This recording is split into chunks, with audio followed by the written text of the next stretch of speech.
dadka dalxiisayaasha ah dee maanta oo kale marba waxaan isiri ingiliishkaagii ma ku tabiisa haddana waxaan isiri maye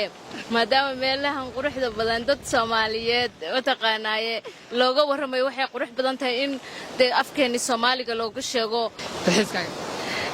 aad baa u mahadsantahay Xaaji Ciiso waxaan ku suganahay deegaanka Mareero oo aanu maanta soo dalxiis tagnay waa deegaan qurux dabiici ah leh wuxuu kulmiyay badii buurihii bacaadkii iyo buluugii cirka intaba marka waliba ku heshid buuga ismahurto iyo bunna waba ka sii daran yahay marka deegaan runtii waxa weeyaan qurux dabiici ah leh badii halkan xaaxinayso sumad bayno noqonaysaa in Boosaaso iyo deegaanka Mareeraba ay martigeliyaan maalinta dalxiiska ee Puntland runtii taariikh bayno noqonaysaa dadka reer Boosaaso iyo dadka Mareeraba sida quruxda badan ee ay u qaabileen dalxiisayaal kala duwan anigu waxaan ka soo dalxiis tagay magaalada Garowe ee caasimadda Puntland waxaan inaan halkan imaado uga mahadcelinayaa ilaahay ka soo wasaaradda warfaafinta isgaarsiinta hidaha dhaqanka dalxiiska iyo tiknoolajiyadda ee Puntland waxaanu si nabadgelyo ah ku soo safarnay safar qaatay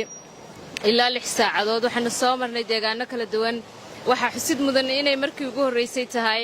ee aan imaado deegaanka Mareero runtii tani waxay muujinaysaa deegaanada Puntland inay leeyihiin meelo loo dalxiis tago oo qurux badan inay yihiin meelo ammaan ah oo iska garan kartaa meel 6 saacadood loo soo safray oo dhalinyaro soo safreen ayagoo aan cidna ka baqaynin taasna waxaa mahadeeda la ciidanka difaaca dawladda Puntland oo ilaahay ka sokow suuro galiyay ammaanka aanu ku dalxiisayno maanta Boosaaso maanta way ka duwan tahay Boosaasadii hore Boosaaso dalxiisayaal qaabishay halkan anigu waxaan ka arkay fursad ganacsi Xaaji Ciiso sidoo kale haddii dadka Boosaaso ku nool ay ilaashadaan deegaanka nadaafadiisa ammaankiisa iyo xasiloonidiisa waxaan isleeyahay alla ilaahay waxay noqon kartaa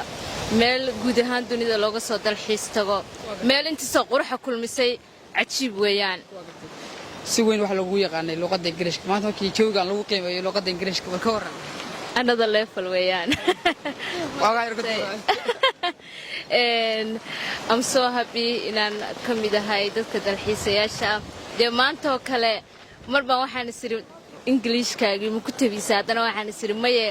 maadaama meelahan quruxda badan dad Soomaaliyeed taqaanaaye looga warramayo waxay qurux badan tahay in dee afkeeni Soomaaliga looga sheego oo afkeena Soomaaligu qani weeyaan